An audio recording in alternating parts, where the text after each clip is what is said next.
İşte size Nalçik.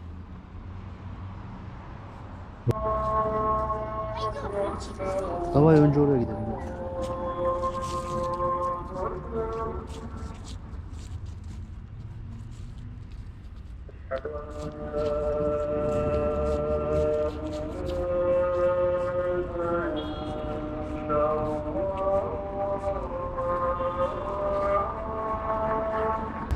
Здравствуйте. Да, у нас есть. Herkese günaydın arkadaşlar, saygılar, sevgiler, hürmetler Maykop'tan. Birazdan yola çıkıyoruz. Nalçik'e gitmek üzere ilk planda yaklaşık bir 4-5 saatlik bir yolculuğumuz olacak ve ardından muhteşem bir yine Kafkasya macerası bizi bekliyor. Bakalım nasıl olacak? Ben de çok merak ediyorum.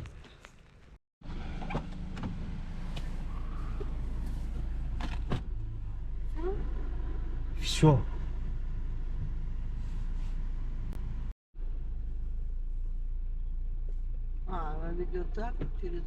Çıktık Maykop'tan.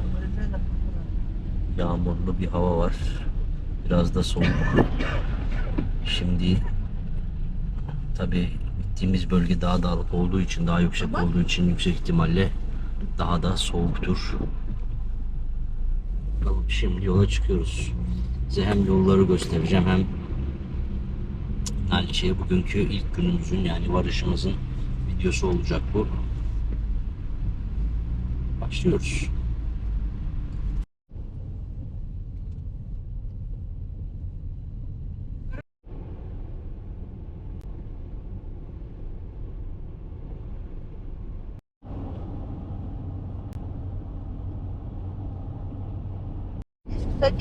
Yaroslavska'ya geldik. Şimdi Kabardey-Balkar Cumhuriyeti'ne gidiyoruz. 4-5 saat civarı bir yolumuz var. Daha önce söylediğim gibi.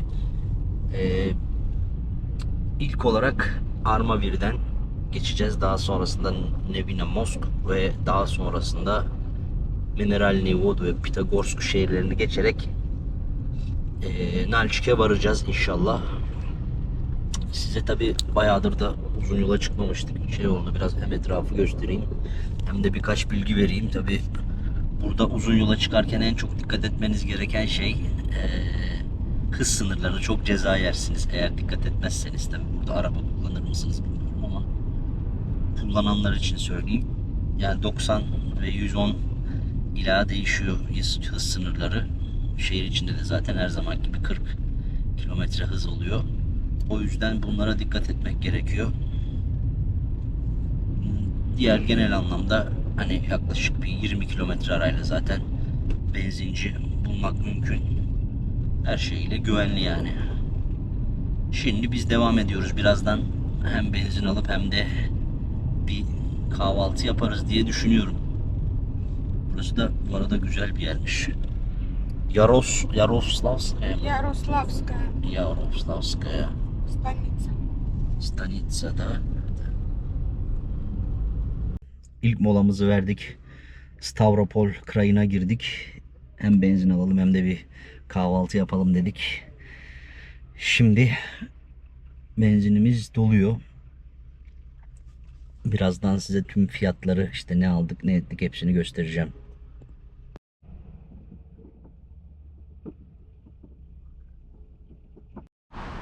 Krasnodar Krayı'ndan çıktık. Stavropol Krayı'na girdik. Lukoil'deyiz. Yani yaklaşık 2 saatlik daha yolumuz kaldı. Benzin aldık. Benzinimizi fullledik. 58 ruble 95 oktan benzin burada. Biz de böyle.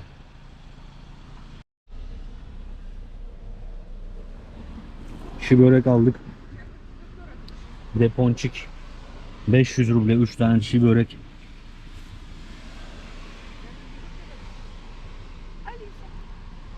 Bir de meyve suyu.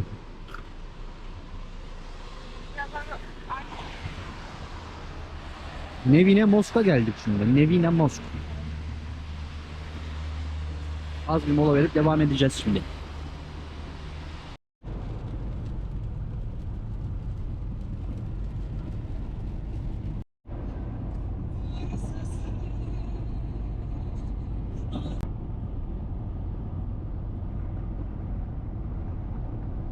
Mineralli Voda'ya geldik.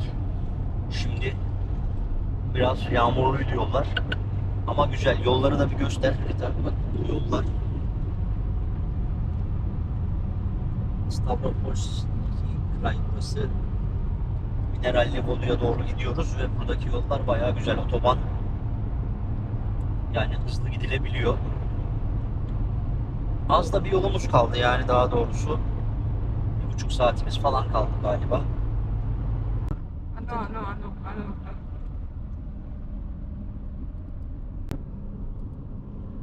The fábrica اللي كانوا ترجمة سنتر. Oi, ليه؟ Yeni daha tamam devam hiç yok.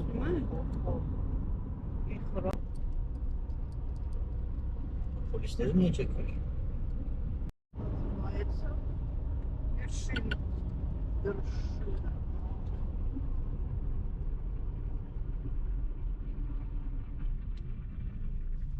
Não sei, Ой, какая. Это не Эльбрус. Это Elbrus. Мама, дай коробку.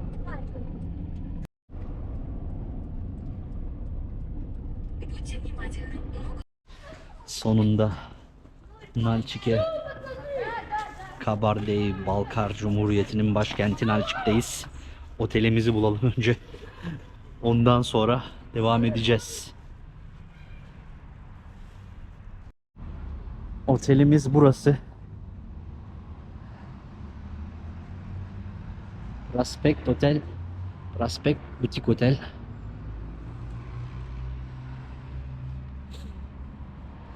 Bakalım.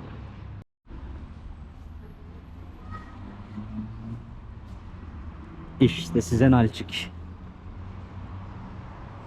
Burası da otelimiz galiba. Давай заходите. Здесь, наверное. Да, Prospect Boutique Otel. Güzel. Давайте.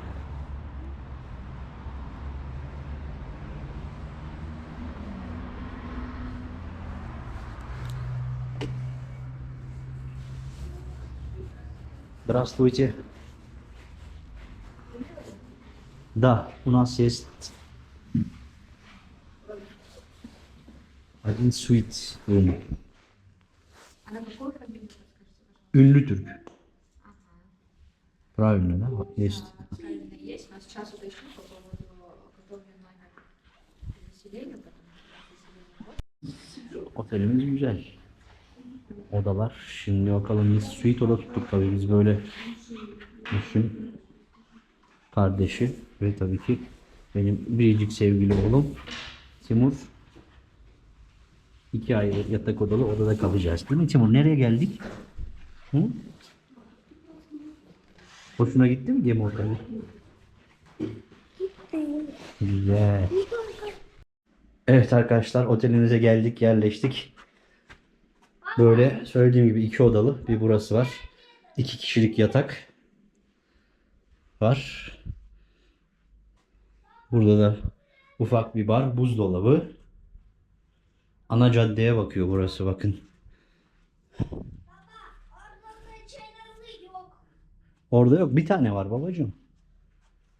Orada bir tane. Hı hı. Orada yok. Şurada gördüğünüz gibi gardırop bu şekilde. Şans. Burası da ikinci odamız.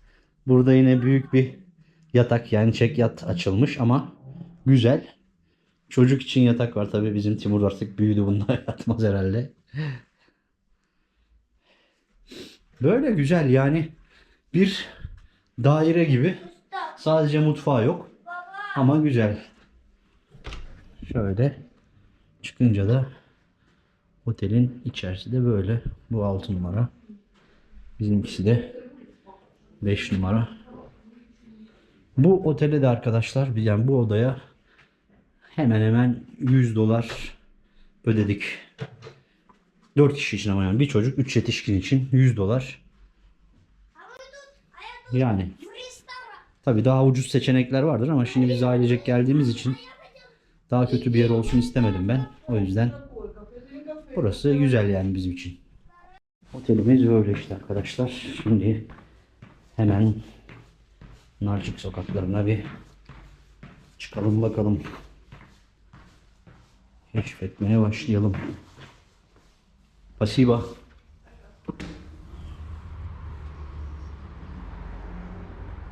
Bu arada arkadaşlar gördünüz biz buraya 3 yetişkin bir çocuk geldik. 4 kişiyiz yani. Arkamda. Şu anda da Lenin Caddesi üstündeyiz. Yani Ulitsa Lenina. Bu Nalçık şehrinin en merkezi ve en büyük hareketli caddesi diyebiliriz. Ya benim gördüğüm şu an öyle. Bakalım şimdi keşfetmeye başlıyoruz. Nalçık'ı. Kabardey-Balkar Cumhuriyeti'nin başkenti Nalçık sokaklarına balıklama dalıyoruz. Haydi bakalım. Cadde muazzam geniş ve güzel. Bakın şöyle kenarında da ağaçlar var. Evet şimdi arkadaşlar size ilk olarak Nalçık'a nasıl gelebilirsiniz? Bunu söyleyeyim ve birkaç faydalı bilgi vereyim size burayla ilgili. Ve tabi aynı zamanda da şöyle buraları size gezdirerek göstereyim. Şimdi ilk olarak Nalçık'a gelmenin en kolay yolu Mineralni Vodu şehrine uçmanız. Şu an Azimut Hava Yolları ve birkaç hava yolu daha Rus hava yolları uçuyorlar İstanbul'dan Mineralni Vodu'ya ve Nalçık kenti de Mineralni Vodu'ya 100 kilometre uzaklıkta, yani yaklaşık 1,5 saat içerisinde de oradan buraya ulaşabilirsiniz. En kolay yolu bu. Fakat isterseniz, eğer birazcık daha macera arayayım derseniz, Gürcistan üstünden Vladikavkaz ve Vladikavkaz'dan da buraya gelebilirsiniz. Şimdi arkadaşlar burada şöyle anlatayım onu da. Arkadaşlar şimdi burada Baba nerede Vladikavkaz? Vladikavkaz biraz daha uzakta babacığım. Burası başka bir yer. O da biliyor artık, öğrendi buraları. Şimdi tabii şunu söyleyeyim. Burada konuşulan 3 tane dil var resmi olarak. Rusça, Kabardey yani Batı Çerkezce, Batı Çerkezlerin kullandığı Çerkezce, Adigece ve Balkar Karaçay Türkçesi. Yani Türkçenin bir kolu. Ben Karaçaylı bir arkadaşla tanışmıştım Krasnodar'da. Karaçay Türkü bir arkadaşla ve Türkçesi bizim Türkiye Türkçesine çok benziyordu. Yani bayağı benziyordu. Bu 3 dil resmi olarak kullanılıyor. Ve burası en nihayetinde arkadaşlar özerk bir cumhuriyet olmasına rağmen Rusya toprağı. Yani burası Rusya şu an. Ve kullanılan para birimi de ruble. Bugün itibariyle bir Türk lirası da 3,07 rubleye eşdeğer. Tabii bu her gün değişebiliyor. Dolayısıyla söyleyeceğim fiyatları, göstereceğim fiyatları bunların üstünden hesaplayabilirsiniz. Ve şimdi bu kısa bilgilerden sonra hemen sizi şehrin görülecek en güzel noktalarına götüreceğim ve tabii en önemli görülmesi gereken yerlerinden bir tanesi olan Sabornaya Katedral Meçit, yani cami, bizim Türkçemizle daha en basit haliyle cami, fakat Sabornaya Katedral yani insanların toplandığı alan anlamında. Cami de zaten Arapçada aslında aynı şeye geliyor. Oraya gideceğiz, camiye gideceğiz. Hadi bakalım. Arkadaşlar, Rusya bayrağı ve Kabardey-Balkar bayrağı. Rusçası da Kabardina-Balkarya. Buranın bayrağı tabi ekrana ben yine ayrıyetten koyarım.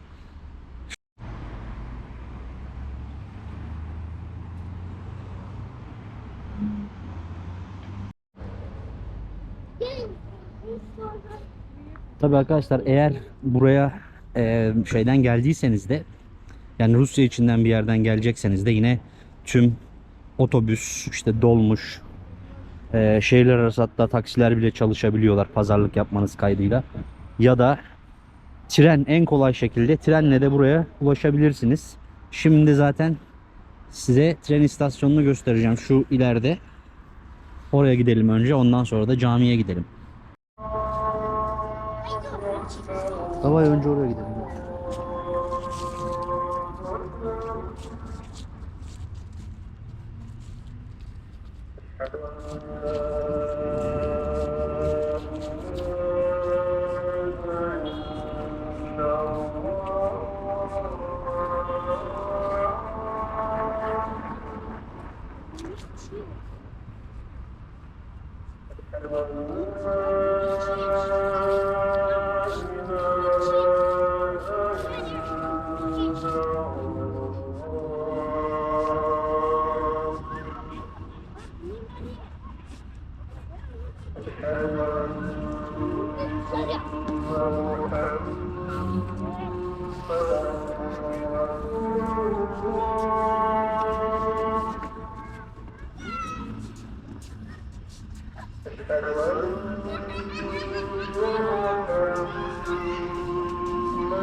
Arkadaşlar Nalçik'teyiz. Nalçik ismi küçük Atnalı demek. Nalçik ırmağından ismini almış şehirde. Ve bu Türkçe'de de Adigece'de yani Kabardeyce'de küçük Atnalı demek. İsmini buradan almış ve şimdi camiye geldik. Merkez Camisi, Kabardey-Balkar Cumhuriyeti başkenti Nalçik'in. Şimdi oğlum Timur'la içeri gireceğiz.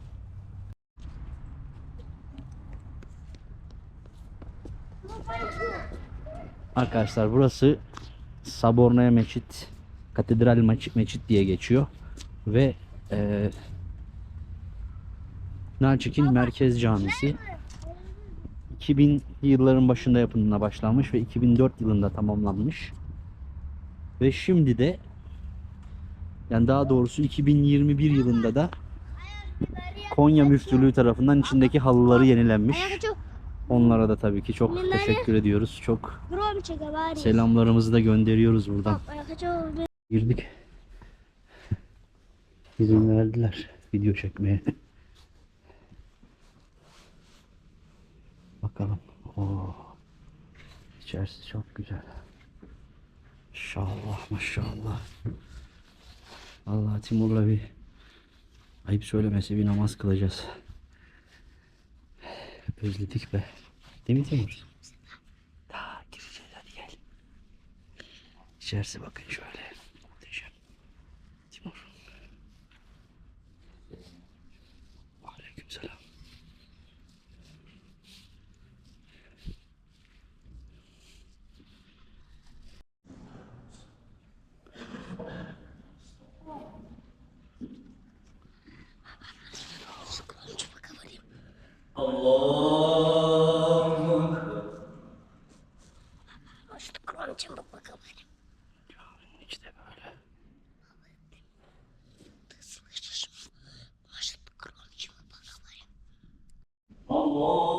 İşte böyle. İşte böyle arkadaşlar.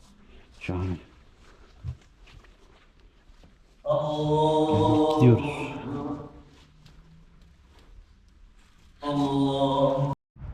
Girdik camiye. Geldik, buraları da gördük yani. Şimdi caminin kenarında da hemen bir böyle anıt var. Bu da Sovyetlerden kalma. Ekim devriminde, yani Ekim devrimini sembolize eden bir heykel, sütun. Şimdi buradan hadi tren garına doğru gidelim. Yavaş yavaş orayı da göstereyim size. Ondan sonra da bir şeyler yiyelim. Ve bugünkü videomuzu da kapatalım. Bu da ilk günümüzün videosu olsun. Yarın yine devam edeceğiz tabii. Nalçik'ten birkaç video gelecek inşallah. Nalçik ve civarından. Burada mümkünse bir de bir Türk köyünü ziyaret etmek istiyorum. Yani Balkar köyü. Tabii burada Balkarski diyorlar. Türkçe'ye de Balkarski diyorlar. Aslında Balkarski denilen değil, Türkçenin bir lehçesi. Bakalım.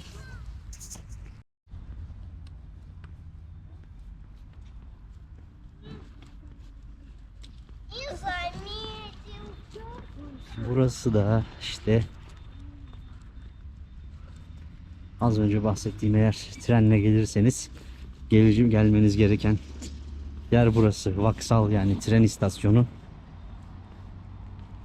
Nalçik kentinin de sembollerinden. Burası da tam yine en merkezi noktalarından bir tanesi.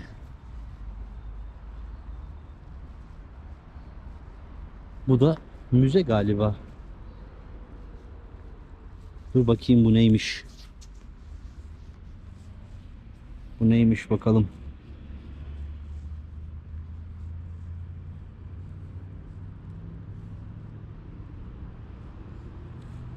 Это что, Марина?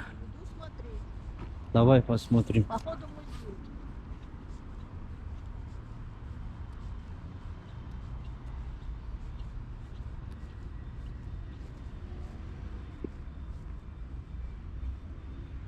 Burası resmi bir yer olabilir.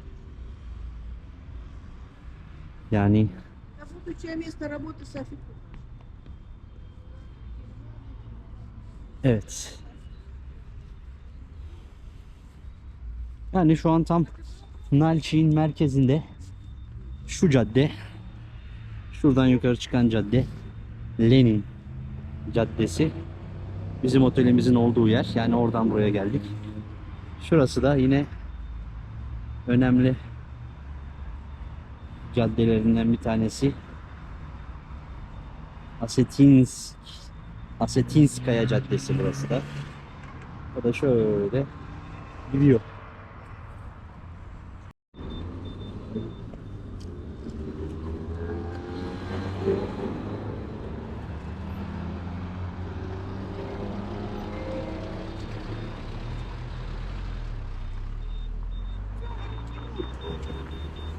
Ты можешь свою палку делать все что угодно, но меня не надо платить. Ya arkadaşlar, şimdi şehirle ilgili ilk izlenim bence yine her zaman olduğu gibi çok yeşil, geniş parkların olduğu bir şehir ve temiz. Yine temiz tutulmuş bir şehir. Şu an Asetinskaya Caddesi boyunca yürüyoruz ve Leninskaya da öyleydi. Yani Lenin Prospekt de öyleydi. Temiz bence. Güzel yani. Böyle olması çok güzel oluyor tabii şehirlerin. İlk izlenim böyle. Maykop'tan da büyük bir şehir gibi duruyor. Bir de şunu söyleyeyim size. Maykop'taki Çerkezlere Doğu Çerkezleri, yok Batı Çerkezleri, bu taraftakilere Doğu Çerkezleri diyorlar. Yanlışsam da düzeltin. İkisinin dilleri arasında da bayağı bir fark varmış ve tabi burada da yine Balkar Türkleri de yaşıyor. Şöyle söyleyeyim, yani toplam Kabardina-Balkarya Cumhuriyeti'nde yaklaşık 1 milyon insan yaşıyor. Bu 1 milyonun %55'i 60'ı civarında Kabardey var ve şöyle %20 civarında, 22 civarında Rus ve %18-20 civarında da yine Balkar Türkleri yaşıyorlar. Rusların çoğunluğu şehirlerde, kent merkezlerinde yaşarken işte Kabardeyler daha birazcık daha şehrin dışlarına doğru. Da bu internetten aldığım bilgi, tabi değişik de olabilir. Sizde eğer yanlışsa da burada yaşayanlar da, izleyenler varsa düzeltsinler. Her zaman eleştirilere açığız, yanlış söyleyebiliriz. Türklerin de, yani Balkar Türklerin de daha çoğunlukla dağlara yakın köylerde yaşadığını yazmışlar yani internette. Şehirle ilgili temel bilgiler bu şekilde diyebiliriz. Evet arkadaşlar, sizlere istiyorum ki biraz daha etrafı göstereyim, çünkü Türkiye'den de izleyen Kabardeyler, Çerkezler, Balkar Türklerin vardır. Buradan işte malum olaylardan sonra oraya göç etmiş olan insanlar yüksek ihtimalle izleyecektir. O yüzden bir nebze de olsa vatan hasretinizi, yani ana vatan diyorsunuz buraya, ana vatan hasretinizi azaltmış olurum inşallah.